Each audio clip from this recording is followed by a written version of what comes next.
Llegas cansado, scroll infinito, café tibio, el día maldito, pero aquí andamos. Hola, ¿alguna vez te has preguntado por qué la historia de Punch nos conmovió tanto? Hay un video que en febrero de 2026 paró el mundo. No era una guerra, no era un desastre natural, no era ningún político diciendo algo escandaloso. Era un bebé mono, un pequeño monito japonés llamado Punch, aferrado a un peluche de orangután de Ikea, solo en medio de una manada que no lo quería, rechazado por su madre al nacer, sin saber bien cómo ser un mono, con ese muñeco de tela anaranjada como única compañía. Y el mundo entero se detuvo. Millones de personas lloraron por él. Marcas donaron juguetes. El zoológico de Ichikawa en Japón se llenó de visitantes que simplemente querían verlo con sus propios ojos. IKEA. Japón donó 33 peluches más para otros monos en situación similar. Los memes, el arte, los mensajes de apoyo inundaron las redes durante semanas. Por un mono bebé que abraza un peluche. Y entonces llegó la otra ola. La del juicio. La de la gente que decía, ¿cómo es posible que lloren por un mono cuando hay niños muriendo en el mundo? Y ahí es donde esto se pone interesante. Porque la pregunta real no es si Punch merecía o no nuestra atención.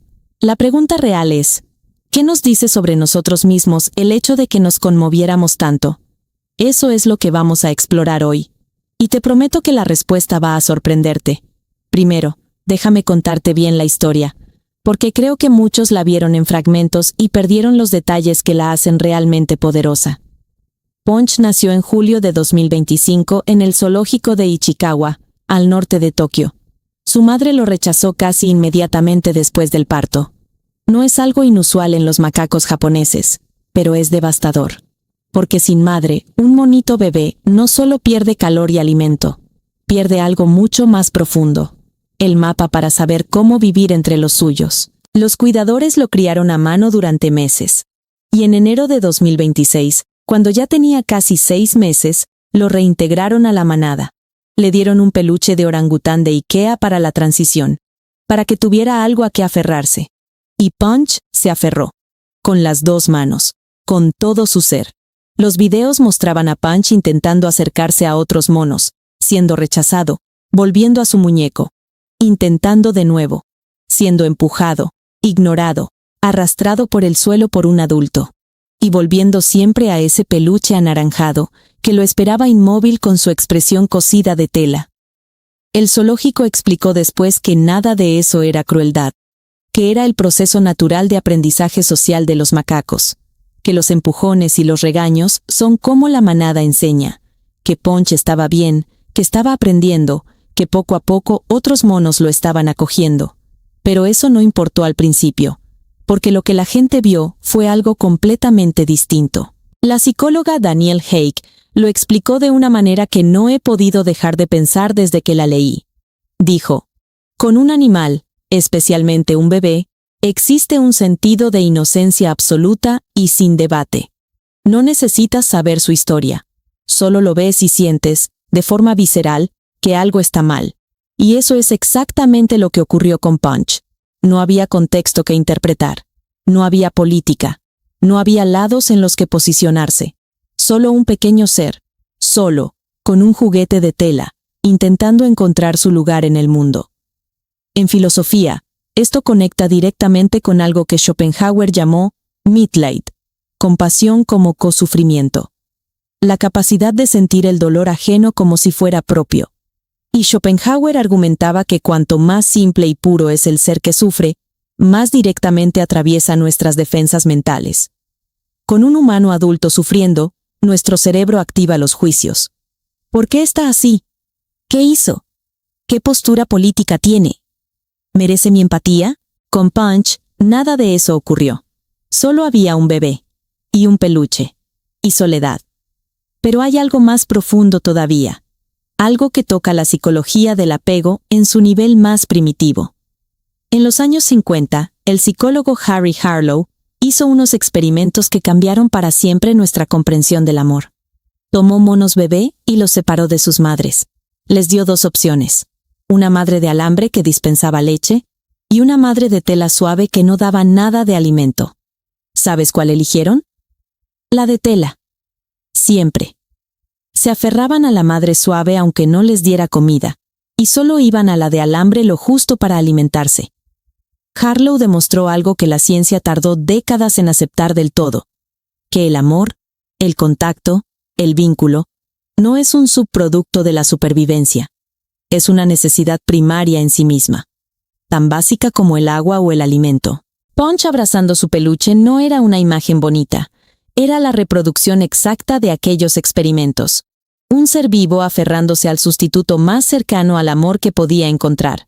Y cuando lo vimos, algo en nuestro cerebro más antiguo lo reconoció, porque todos, en algún momento de nuestra vida, hemos sido Punch.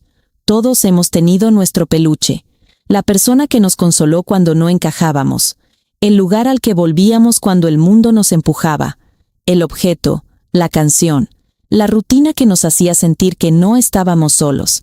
La historia de Punch nos conmovió porque no era la historia de un mono, era la nuestra. Y entonces viene la pregunta incómoda, la que muchos lanzaron en redes con rabia. ¿Por qué lloramos por Punch y no por el sufrimiento humano masivo que ocurre cada día? La psicóloga Haig lo llamó empatía selectiva y lo explicó así. Una persona que sufre conmueve más que miles. No porque seamos malvados, sino porque el sufrimiento masivo se vuelve abstracto y abrumador. Y cuando algo se siente demasiado grande para arreglar, la mente humana se desconecta. El economista Thomas Schelling llamó a esto la aritmética del corazón. Una estadística nunca tiene alma. Una historia sí. Y aquí es donde yo quiero añadir algo que los análisis que vi no decían. No creo que llorar por Punch sea un fracaso moral. Creo que es una ventana. Porque la capacidad de sentir empatía no es un recurso finito que se agota si lo gastas en el lugar equivocado. La empatía es un músculo. Y Punch lo ejercitó en millones de personas que quizás llevaban tiempo con ese músculo dormido. La filósofa Martha Nussbaum escribió que las emociones no son irracionales, son formas de conocimiento. Nos informan sobre lo que valoramos. Y cuando millones de personas sintieron algo ante la imagen de Punch con su peluche, esas personas estaban descubriendo que todavía son capaces de sentir. Eso no es poca cosa. El zoológico pidió algo al final de todo esto que me parece extraordinariamente sabio. Dijeron, no sientan pena por Punch. Apoyen su esfuerzo. Y en esas palabras hay toda una filosofía de vida. Porque la pena paraliza. La pena nos convierte en espectadores de algo que nos supera. Pero el apoyo, la fe en que alguien puede superar sus circunstancias, eso activa algo completamente distinto. Eso nos convierte en parte de la historia. Y la gente lo hizo. Siguieron a Punch semana a semana. Celebraron cuando un mono lo acicaló por primera vez. Se emocionaron cuando lo vieron jugar con otros bebés de la manada. Respiraron aliviados cuando el zoo confirmó que seguía vivo, que seguía avanzando, que el peluche seguía ahí cuando lo necesitaba. Los existencialistas dirían que Punch eligió enfrentar su condición en vez de rendirse. Sartre diría que en esa elección está la dignidad. Camus diría que Punch es Sísifo con peluche, empujando su roca cada día, y que debemos imaginarlo feliz. Yo digo algo más simple. Creo que la historia de Punch se volvió viral porque en el fondo todos queremos creer lo mismo, que si alguien está solo, el mundo puede darse cuenta, que si alguien es rechazado, puede encontrar su lugar, que el amor, aunque venga en forma de un muñeco de tela de 20 euros, es suficiente para sobrevivir hasta que llegue el real. Punch no sabe que millones de personas lo están mirando. No sabe que se agotaron los peluches en las tiendas de IKEA de Japón. No sabe que gente en el otro extremo del planeta se fue a dormir preocupada por él. Pero nosotros sí lo sabemos. Y eso, quizás, es lo más humano que hemos hecho en mucho tiempo. Así que si te ha gustado este video, dale like y compártelo. No olvides suscribirte. Nos vemos en el próximo diálogo. No traigo dogmas, traigo preguntas. Tú traes tu historia, yo mis dudas. Nos damos tiempo, cero prisas. A ver qué pasa si lo piensas.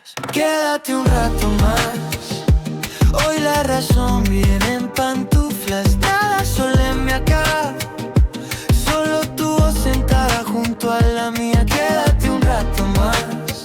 Pausa el mundo y a sus cifras bruscas.